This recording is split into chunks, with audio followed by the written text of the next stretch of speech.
exciting competition from relays. Always produce these kinds of runs. Yeah, it's the time in the track and field season that teams comes out, so it's really good to see the teams aspect. And we will turn our attention to intro this race.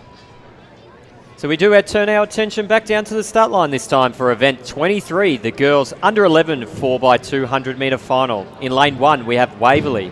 In lane 2, Knox. In lane 3, Keilor. In lane 4, the Geelong B team. In lane 5, Ringwood.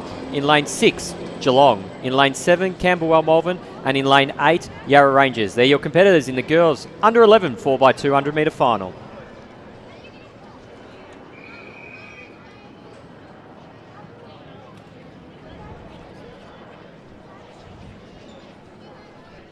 So again, hard to pick with the seeded times we've got as to who will take out the gold in this one. But as you can see, we've got a great shot of the start here from the starter's box. It's roughly what the starter's seeing. So the starter's job is to check in and make sure that they've got every athlete that's got a fair and even start.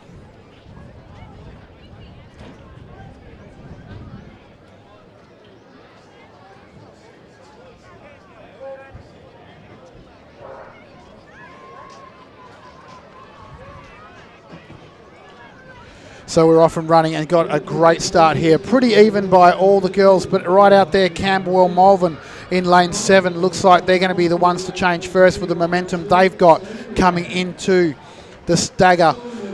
So Camberwell Malvern followed closely by Geelong and Yarra Rangers on their right-hand side. So we'll see Camberwell Malvern looking pretty comfortable here to change first. And a pretty good change there. The girl was certainly stretched out, but look at Geelong go. Geelong is certainly challenging, and Geelong certainly been a strong team so far, the ones to watch in these 4x2s. So here comes Geelong coming into the front straight. We see that Geelong is in first position and looking good. And as Geelong come through, we see the time here of around a 58. Lachlan, what do you reckon about this? Yeah, so 59 seconds there for our Geelong team out there in lane 6. And it's going to be a little bit hard for the competitors behind them to catch up, but we'll see how they go. Ringwood probably their nearest competitor. Don't discount Knox and Keilor, though, in lanes 2 and 3.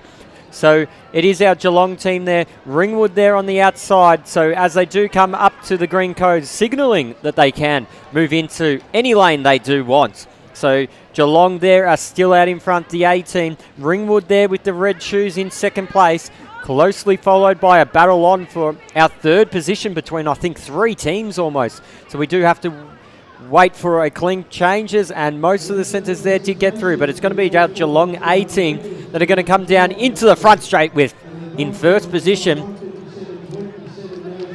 As they do come down, Ringwood are there and they are chasing our Geelong athletes trying to get through, but it's going to be Geelong and Ringwood. Ringwood, can they get them? A great last leg, but she's battling all the way through. But our Geelong competitor was able to hold her off, so a great run there. A phenomenal run by a Ringwood athlete. Just a little bit too much of a gap there to make up in the last 200 metres.